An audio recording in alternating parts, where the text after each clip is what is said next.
চলো আজকে তোমাদের সাথে শেয়ার করি আগের দিন বিয়ে বাড়িতে কি কি খেয়েছিলাম। ফার্স্টে স্টার্টারে ছিল ভেজ পকোড়া আর চিকেন পকোড়া, সেটা খেয়ে চলে গেলাম একদম ফুচকা খাওয়ার জন্য।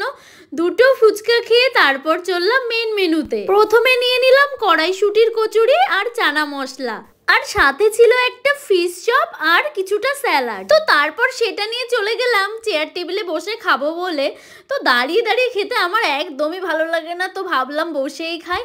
খেতে কিন্তু দারুণ ছিল আমার কড়াইশুঁটির কচুরিটা, জাস্ট দারুণ লেগেছে, এত সফট ছিল, সাথে চানা মশলাটা বেজায় সুন্দর ছিল। তো সেটা কমপ্লিট করে চলে গেলাম ফুড কাউন্টারে।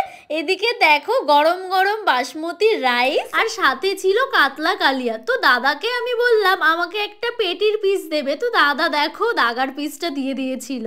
এদিকে দেখো আমার চিকেন খুব ভালো লাগে, মাটনও ছিল, কিন্তু আমি জানি মাটন তোমাদের সকলের প্রিয়, বাট আই হেট মাটন, আমি মাটন একদম পছন্দ করি না।